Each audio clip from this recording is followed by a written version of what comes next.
Shelter Insurance has covered a lot of miles and a lot of cars and drivers since 1946. We like knowing we have you covered, so you can just sit back and enjoy the ride. Seek shelter today. Call Shelter Agent Nancy Ellison for a free auto insurance quote.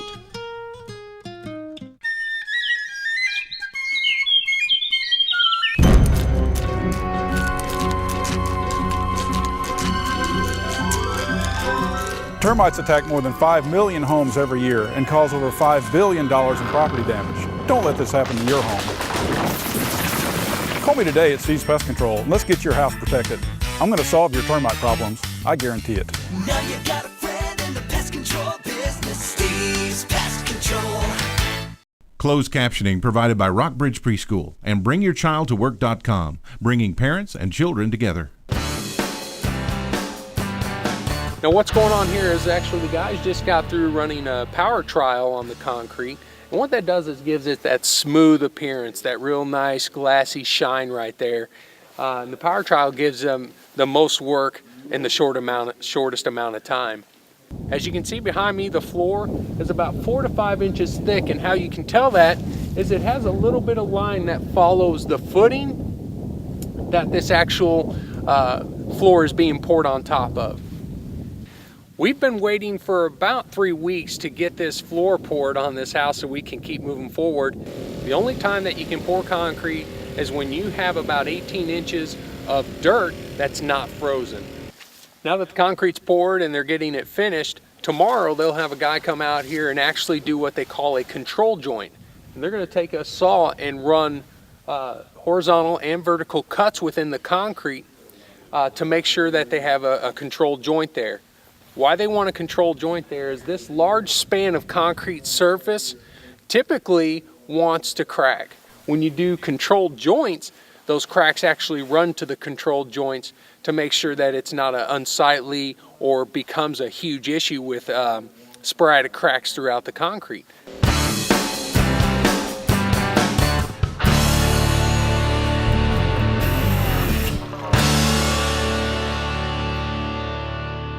Day 105 here at John and Toby's Custom Home. We're finally framing. It's been a long time since we were able to keep moving forward this project.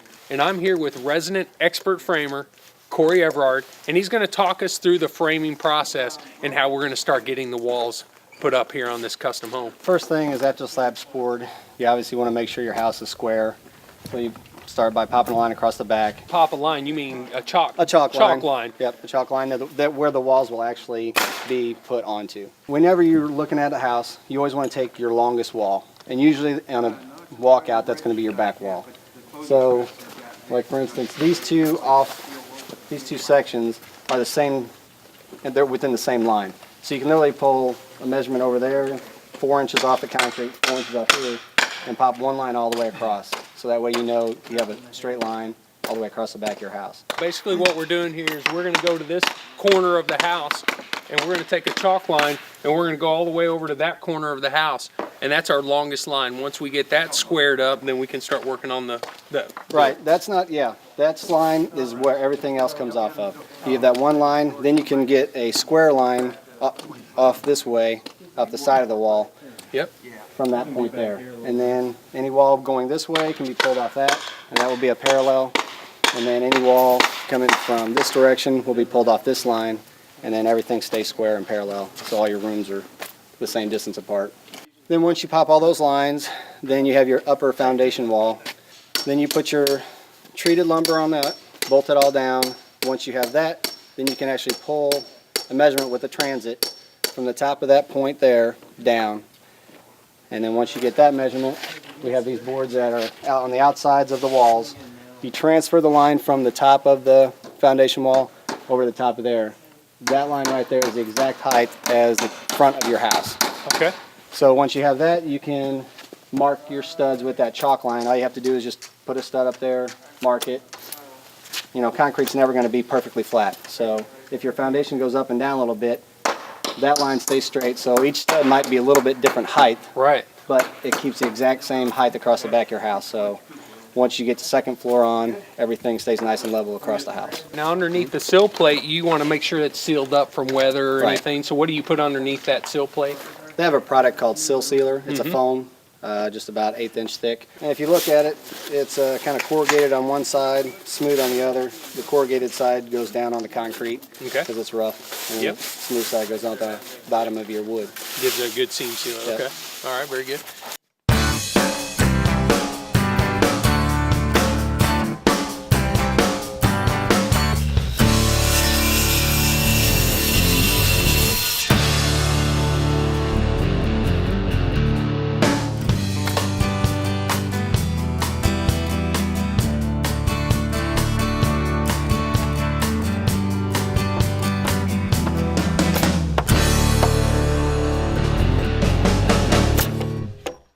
Walk me through how you would frame up this window opening. Well, first of all, it depends on the window that you get, which each window has a different rough opening. So, and whoever you get the windows from would tell you what rough opening you have to have. Okay. In this case, if it's a 3.0 twin window, they tell you need a rough opening of 6 foot exactly. Okay. So what you do is you want to have your header at the very top. This is going to be a 9-foot wall. So explain to me why you would have the header at the top, because I have seen some framing in the past where the header has been brought down to the rough opening size. Right. Talk to me a little bit about why this header is up toward the top. Well, it is okay to put the header down at the top, but structurally, it's a lot stronger if you have it all the way to your top plate. Okay. There's no, because once it's down here, then you have a hinge point at this point and at this point, and you have little blocks above it, Right. so, which creates a hinge. Okay. If you have it all the way tied into your top plate, it's nailed all the way along the top and then in the sides. So your So that your most keeps it- strength is right there at the Right. header at the top of the sill plate. Right. Okay. And then it'll get what's called a jack stud from the bottom of your header all the way down. And you want it to go all the way down to your base plate instead of stopping it wherever the bottom of the window is. Okay. So that obviously keeps the hinge effect out of your wall and it gives the most strength and least amount of settling. Okay.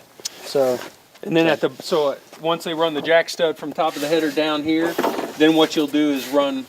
right, then you figure out what this has to come down for your top, wherever you want the top of your window to be inside your house. Okay. Then you measure from there for the rough opening, then fill this in. You put cripples in here that are tied into your jack stud, Right. and then you put your sill, tie it all in together. Right. And building codes kind of determine the height of your window, how far off the ground you can be Right. For exit egress. Right. So there's some rules that you have to follow in your local area for the building code. Correct. So that really determines the height. It The can- height of yeah, your right. window, really. If you have an oversized window, right. If you have a standard 5.0 window, you can pretty much go with the regular height. Okay. If you do have like bigger windows that are only going to be a foot off the ground, then you probably have to cheat it up or use like a tempered glass. Yep. Gotcha.